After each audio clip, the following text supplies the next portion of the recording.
Kevadised päikesekiired kutsuvad karulaugujahile, et endasse värsket väge laadida. Kuna karulauguaeg on lühike, tekib küsimus, kuidas teda säilitada. Suurepärane viis selleks on hapendamine. Hapendamise jaoks pese esmalt lehed jooksva vee all puhtaks ja nõruta suurem vesi välja.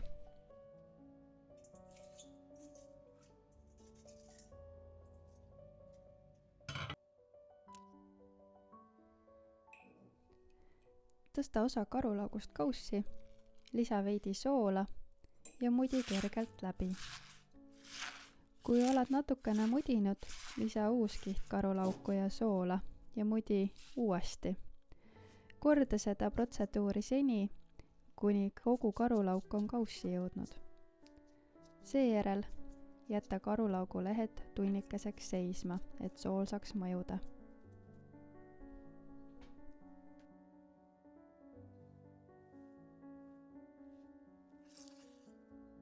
Kui need lehed on umbes tunnikese seistud, siis võta ette karulaugu lehtede tugevam läbisõtkumine, et pigistada karulaugust võimalikult palju oma mahla välja ja et need lehed saaksid pehmemad.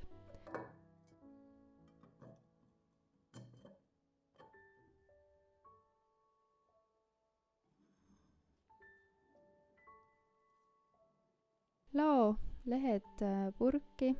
Vahepeal võid seda kihti allapoole pressida, et natukene seda oma mahla veel välja pigistada.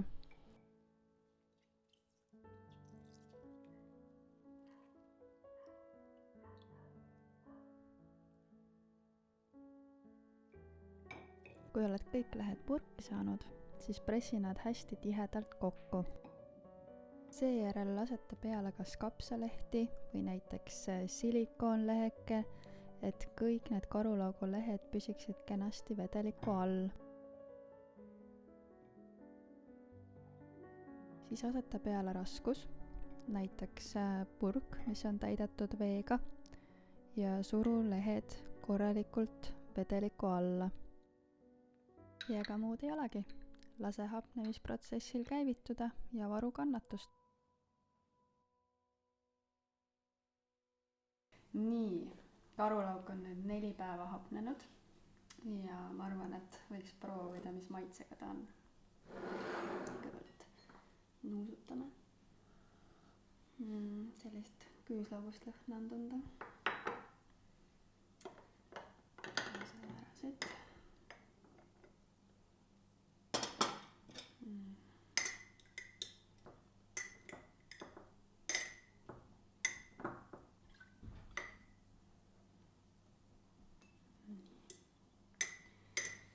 Näha on, et on juba värvi muutnud. On ei ole selline erkroheline, kollakam. Võtame siit proovimiseks.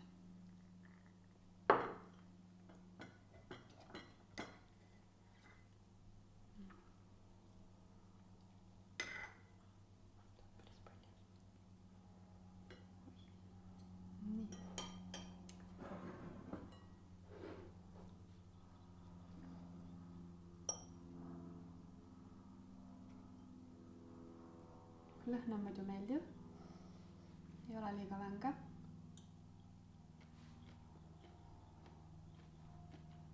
Krõmsub mõnusalt. Tunda on, et on hapnenud, aga võiks veel kauem lasta seista.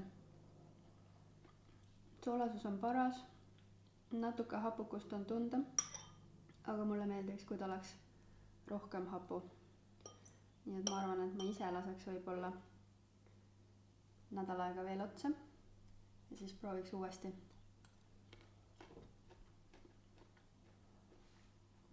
Aga muidu on väga hea. Nii et ma panen tagasi selle.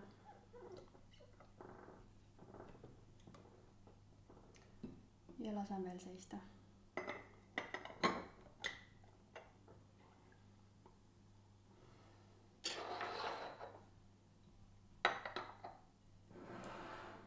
Nii, aga kindlasti väga mõnus selline salatimaterjal, nii et asuge hapendama.